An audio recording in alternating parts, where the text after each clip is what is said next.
Everyone, welcome to How to Detect Everything in the Cloud. Without further ado, let's begin. So maybe we can hear a few words from our speakers. Hey everyone, my name is James. I am a DevOps person turned DevSecOps as we continue to figure out what that really means. And did security engineering both for big public companies like PagerDuty, as well as at MDR providers like ReliaQuest, was involved with startups. So I've really seen security from a practitioner point of view across different domains, and then built Latio to try to help people find the right tools and navigate the confusion that I often had to navigate in selecting tools. Thank you. And I'm Eyal Fisher. I'm co-founder and CPO at Sweet. Prior to that, I had a few positions in a few companies, but I had a good 20 years in what is being called the Unit A200, a very famous unit in Israel. I retired from that unit as a colonel. I had 1,000 people doing offensive cyber operations. So I'm trying to bring that knowledge and that a way of looking at things to the way we build our solution here at Sweet. Yeah, and Eyal, I wanted to ask you real quick before we even get into more, what things did you do differently? Because obviously cloud security is like probably one of the most crowded like vendor spaces that's out there. But you have such a distinct like attacker background. I'm just curious like how that informed sort of your approach to even building a product in this space. Right. So I think that most products are being built by people that were raised and born in IT, and they know how things should be built, and that's how the security solution is at the end getting built. The way things should be done, mostly rules and policies and stuff like that and make sure that everything looks how it should be. We took a little bit of a different approach. Instead of just relying on the rules, detection rules, we have added a very big portion of abnormal behavior analysis. We build a baseline of the environments, and we follow the deviations in a way that we believe can identify and detect any attack. Most attacks, especially for cloud environments, actually they look legit. The attack surfaces are so huge, so big. There are so many options. Once you get in, you can do whatever you want, and you will not trigger any detection rules. So the only way, in our opinion, in our perspective, is to identify things utilizing some kind of an anomaly detection, deviation from baselines and stuff like that. And that's where we concentrated most of our efforts. That's not the only thing that we do. That's not the only way we detect things that are happening in the environments, but it's a big portion of what we do. Yeah, and I think that transitions well into like looking at things that I've noticed about the nature of attacks today and the nature that of the challenges security engineers face. It's the kind of stuff that I dealt with as a security engineer, where I remember early on it was sort of easy to ignore the cloud from a security perspective because production workloads weren't really there yet, and then slowly things started to migrate that way. And with that migration, there became more and more of a focus on the security of those resources. And then I think security, unfortunately, has been sort of slow to catch up to where developers are at with using cloud resources, because it's really a fundamentally different way of looking at security. There's typically a diagram I think of like a traditional security stack was a very boring thing, where it was just like a WAF sitting in front of a web server. And then the web server maybe had an EDR on it, maybe it didn't. And that was sort of like, all right, we did security, let's move on to the next thing. But now we have the application layer getting more and more complex, like things needing WAF bypasses, payloads getting more complicated, where a WAF is sort of at the breaking point of what it can do for applications. And then you have distributed resources, all of which are connected to the internet, or any of which could be connected by talking to other systems that are managing workloads. And then the cloud control plane itself being the place where typically you didn't have your ESXi hosts just open to the public with like vSphere management open to the public. Like you had some control over who had access to that. But part of the nature of the cloud is giving that access. And so as attackers, as companies have adopted cloud resources, attackers have been able to learn how the cloud works alongside them. And I think part of that is the switch from Windows workloads primarily to Linux workloads over time, where there's tons of great resources from the Cloud Native Computing Foundation, the CNCF, about Linux adoption and Kubernetes adoption. And this is sort of the same thing, in my opinion, where I remember part of my background is helping companies do SOC 2. And there were many companies that I would see be able to legitimately say, we don't have anything on our Linux endpoints because Linux exploits don't exist as much as Windows ones, which is a very similar thing to what we used to say about Macs, right? But the difference is, as things become more adopted, more attacks get written against them. And of course, Linux is so many, there's so many possible misconfigurations, but as well as just normal attacks, whether it's like container escapes or buffer overflows or just numerous different exploits against packages. Like the nature of the ecosystem, it's pretty foolish to just say like, oh, we use Linux. And I see this with Kubernetes still, because the thought is, oh, Kubernetes is really complicated. And I used to make this joke where like, if we don't know what our pods are doing, then attackers don't stand a chance. But the reality is that attackers, it's a lot harder to administer a Kubernetes cluster than it is to find misinformation and take it. And it's because of this implicit trust that workloads have between with one another via pod-to-pod communications being typically very open, node-to-node communications being open. Those pods have the application on them, and so they are very trusted in terms of their permissioning to databases, to S3 objects, to everything. And so it's this implicit trust where, yes, it can be hard to administer a Kubernetes cluster because of the complexity of what's happening, but we shouldn't mistake that as like a difficulty for attackers to take advantage of Kubernetes misconfigurations, because if they get access to anything, they usually get access to everything. And part of that is the advent of Gen AI has a lot of implications for security, but people have mostly focused on like the defensive side of what's possible with Gen AI, using it to do stuff.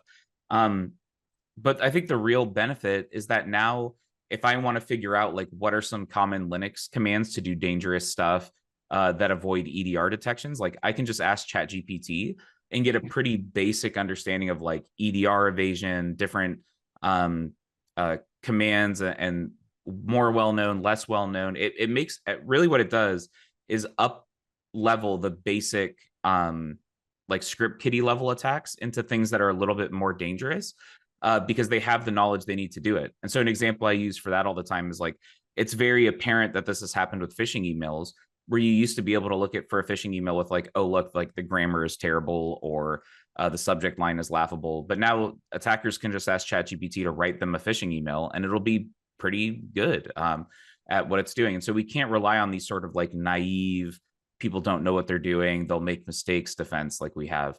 And then the final piece that I wanted to highlight is the proliferation of these like resources, whether it's because everything is cloud facing, there's a lot more public scrapers that exist out there. So whether it's a pretty common thing is that 60 seconds from public API key to exploitation. I've tested this myself of just putting a public key on GitHub.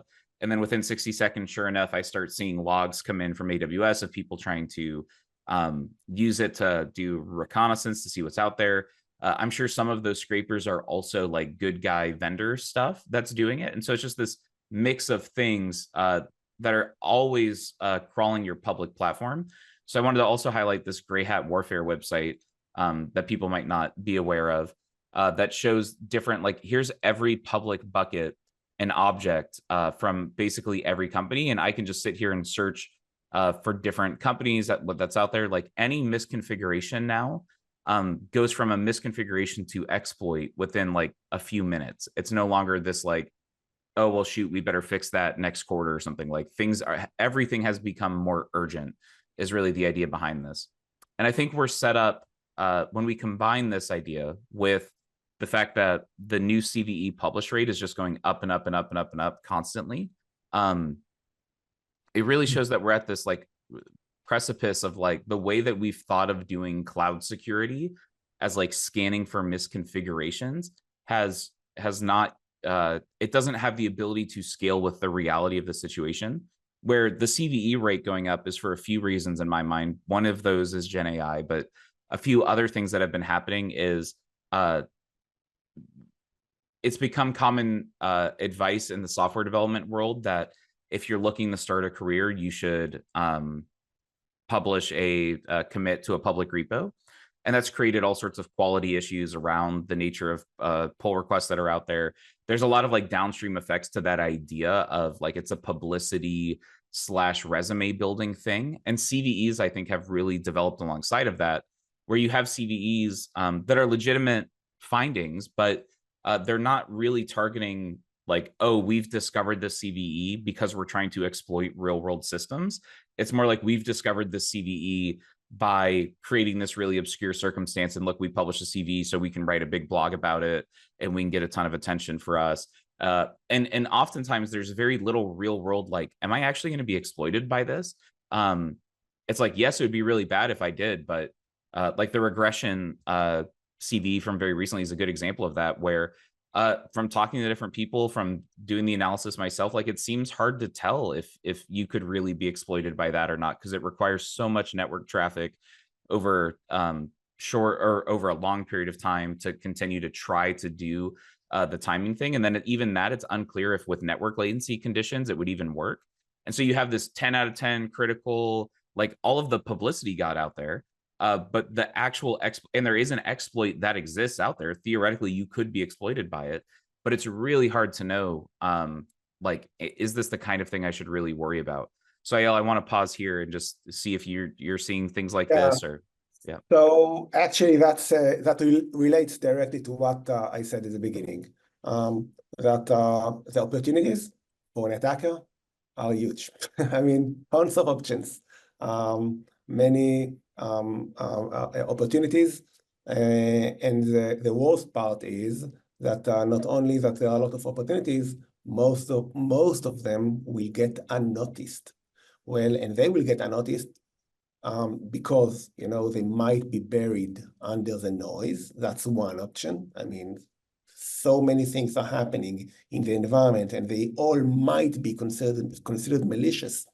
So they might be buried under the noise. That's one. Second option is that they won't get noticed because they are not malicious at all. If there is a piece of code or a workload that has permissions to access an S3 bucket, okay, so now if an attacker succeed to run code in the same area, the same context, okay, now that same S3 bucket can be accessed without anyone identifying it or flagging it as malicious act, because it's not. So things are really becoming really complicated in order to defend from those kind of attacks with all those possibilities. So I totally agree. It's a jungle out there, and we need like to help, the CISOs, security teams, to try to find out what's important and what's not, what is really malicious or is really interesting to deal with, and what's not. It is so important.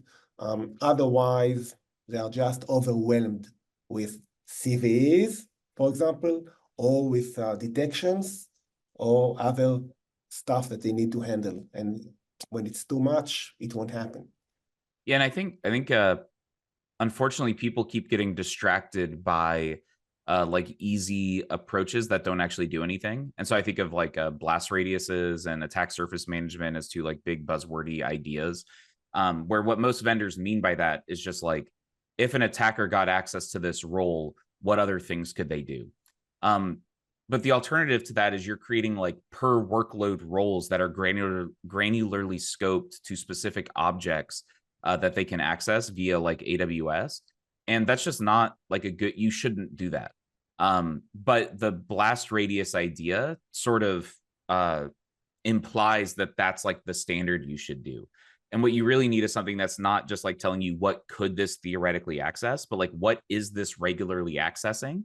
And is there a deviation that's occurring from that regular access pattern?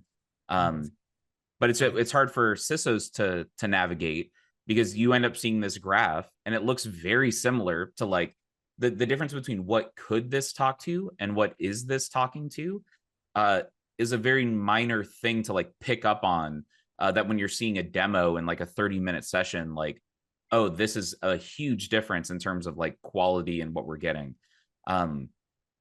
So I think using that to talk about just some actual breaches that show this expansion of the attack surface and how attacks are changing. And even to your point of like, a lot of these attacks go undetected because they look like regular behavior, right? Like the Sisense breach was based on a GitLab compromise of a public GitLab instance. And it's like, that just looks like someone accessing GitLab using a runner to access cloud account data like it would normally do to get image registry stuff, to get files. And then exfilling that data personally is the only point where you could really like tell that this is something just from logs that is an attack that's happening. Same with like the Okta attack, where it was a support user's browser token that got compromised, where then they had access to a SaaS system that they continued to use to get access to other pieces of Okta's infrastructure to continue to steal information. Same with Discord, where a application accessing a database is going to look a lot like a web exploit where someone is also accessing a database via the web application. And so this is where that deviation idea comes in of like, how do we detect novel attacks that are happening that are spanning across our infrastructure? And similarly, when we think about like non-human identities, what most people are trying to get at with that idea is these permissioned workloads, API keys, where something like Snowflake is just as, if not even more important, depending on your architecture, than like your RDS cluster. And so it's all about getting visibility and spanning, like, where's my application? What does it have the ability to talk to? And is it doing the things that it normally does, or am I actually being attacked? And then having the ability to stop it. And so all of these just major breaches from the last year or two all point to this direction of how attacks converge. And I'm actually going to skip ahead to the next slide and then go back, because it's all about this like general attack framework that happens where someone injects code via an exploit or credential, just like every one of those vulnerabilities we saw get exploited for attackers to take over. They then get access to a privileged workload, and then they use that privileged workload to access or exfiltrate the sensitive data. And so this pattern is extremely common, and it gets harder and harder to detect because of these challenges that exist in today's threat landscape, where cloud architecture is changing all of the time.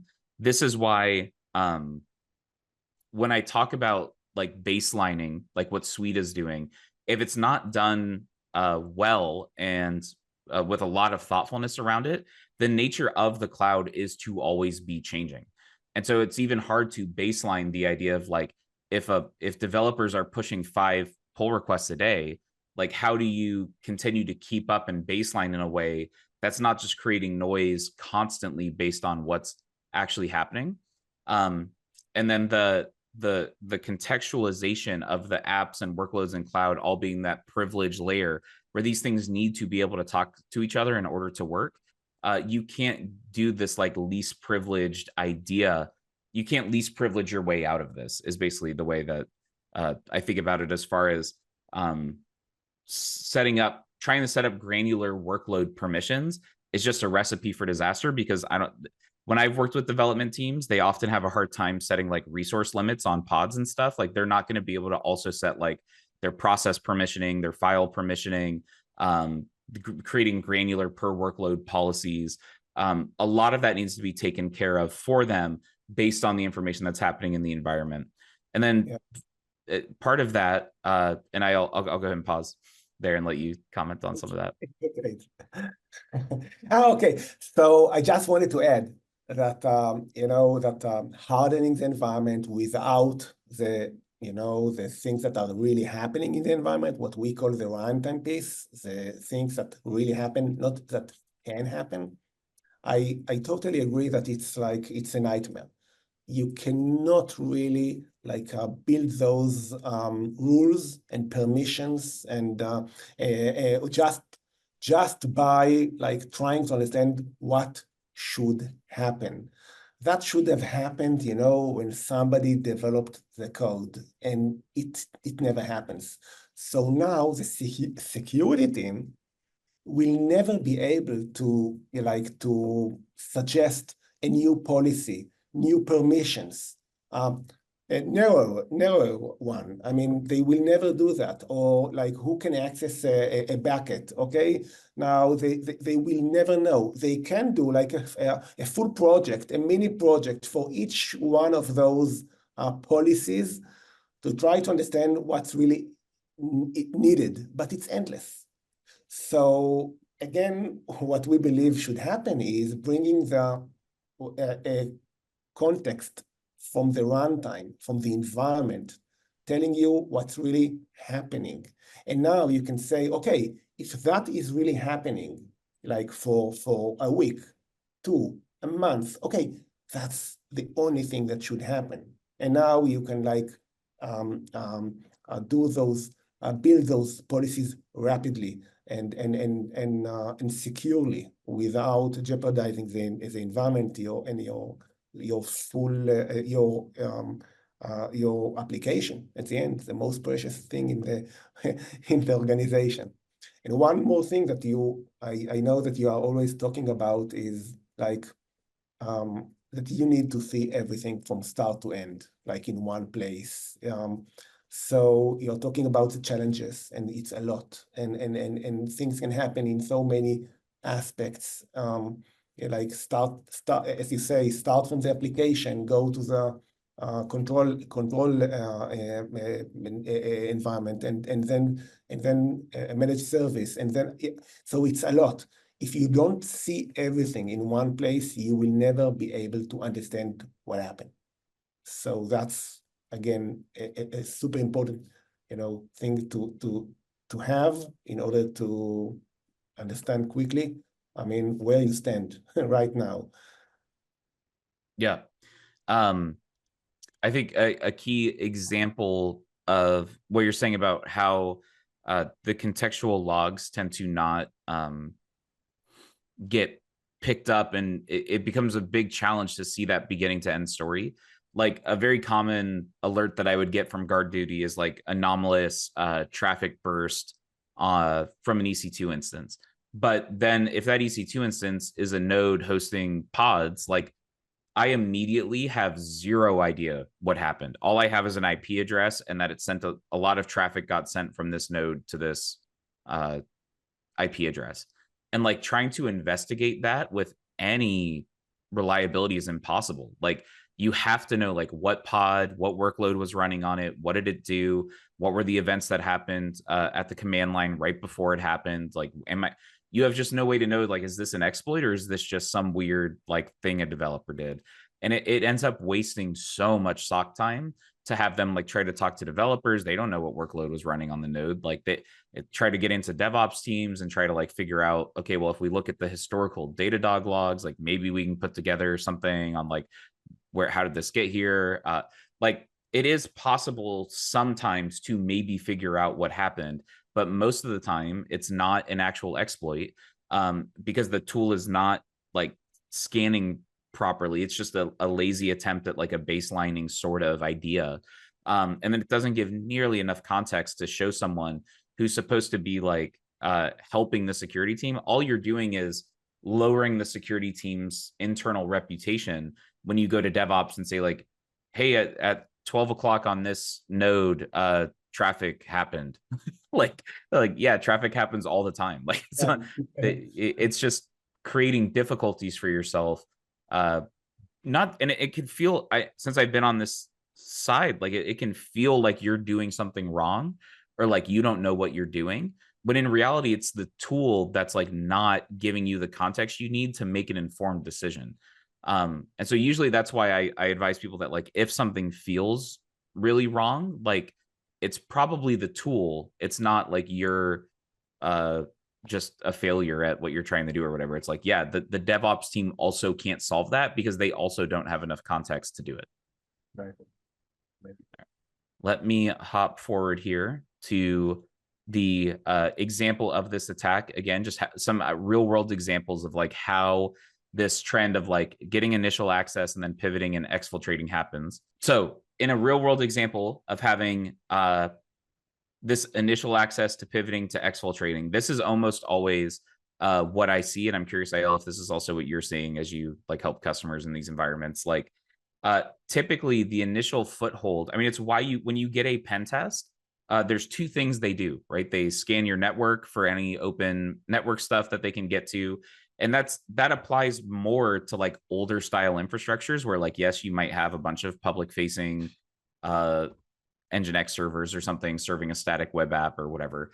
But more and more, when we look for pen testers, we look for pen testers with application specific knowledge and ability to do testing via an application, because that's the new way to get into like a Kubernetes cluster type of context where it's either via supply chain vulnerability where someone's taking over a package upstream, very common now, type of vulnerability, or it's like an actual injection attempt where they're able to run OS commands, they're able to exfiltrate data via the application. And that application is tied so closely to the workload now, with how pods work, with it's sort of like just an extension of the application as far as like what packages your application code is interacting with to do things based on what's happening, where then it's trying to either get access and then either escape that container to build malicious artifacts that you can send elsewhere within the system, or just that was your goal and you're installing crypto miner and sort of pivoting from there. And then from that, once you have a foothold in the environment, the sensitive data is typically in cloud services. Most people don't host databases within Kubernetes itself because of a whole nightmarish set of complexity we could get into. But for the most part, they're preferring to store that really sensitive data directly in cloud providers. And those workloads and applications are the things that have the permissions to get to that data. And so this is really like the anatomy of a cloud attack. And I just want to pause, Eyal, to see if that's sort of this trend is what you're seeing as far as how attacks actually happen. You're on mute. Well, exactly. I mean, I totally agree.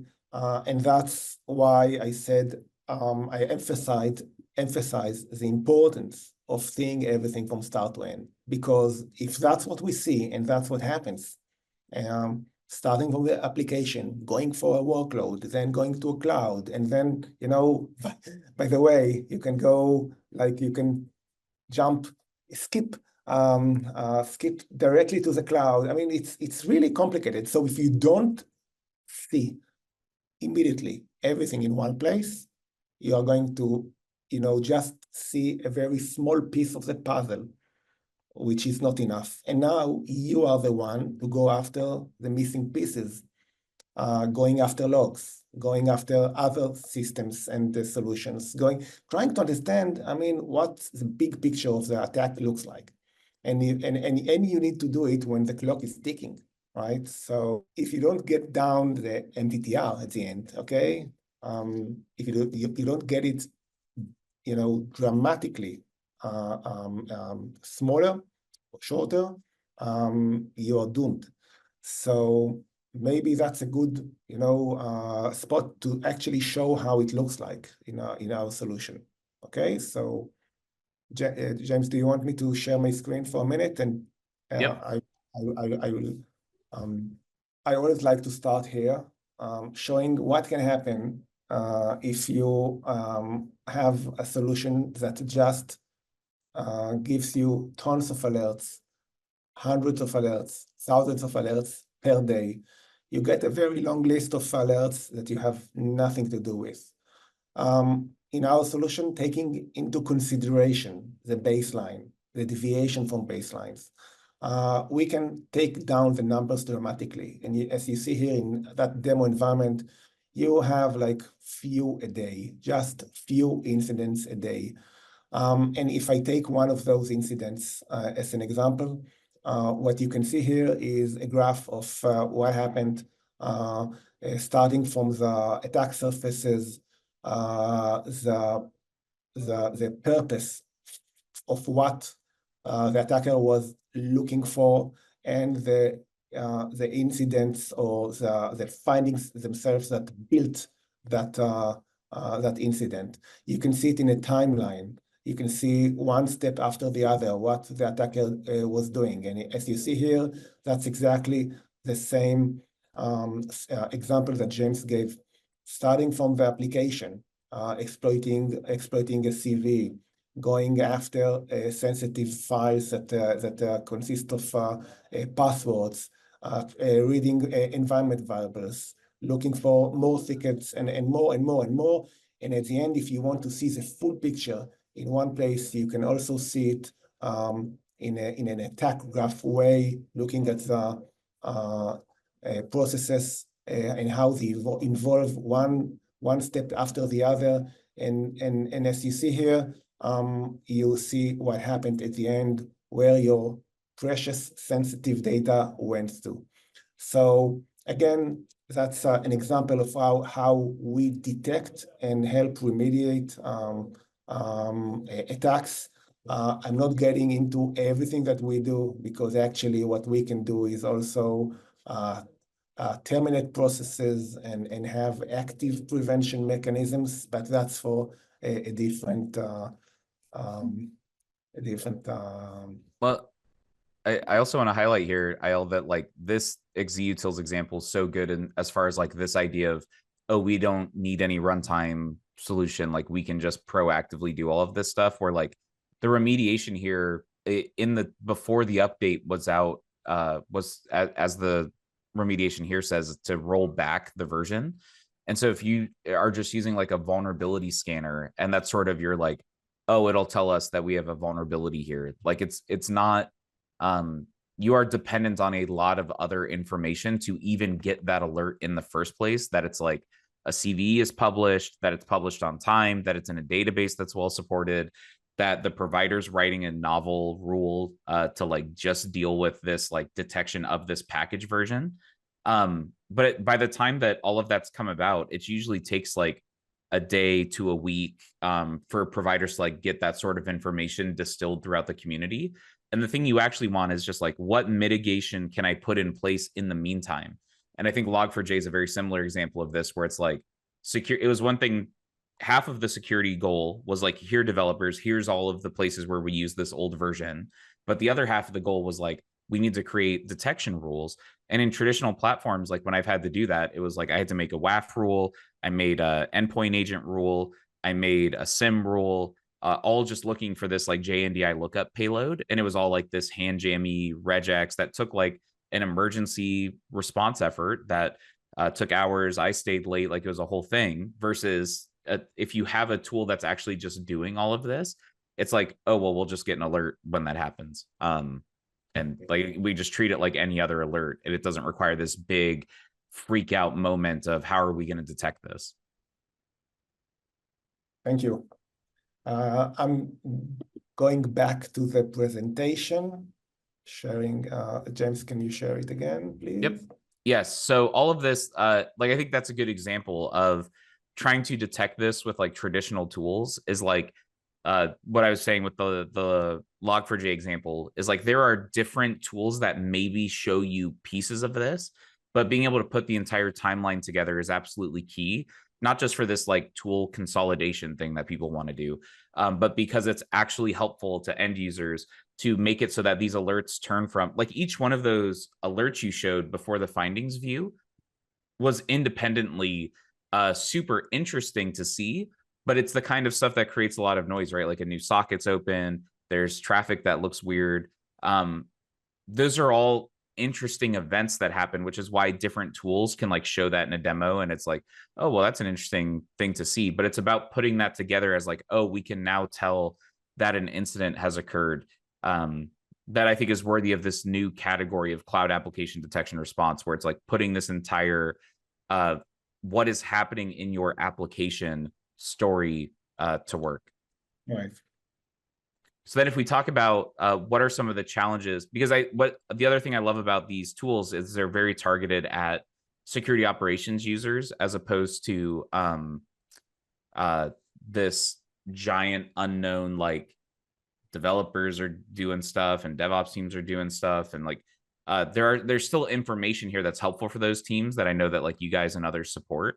But the core here is like, how do we measure the success of a operations program in the cloud?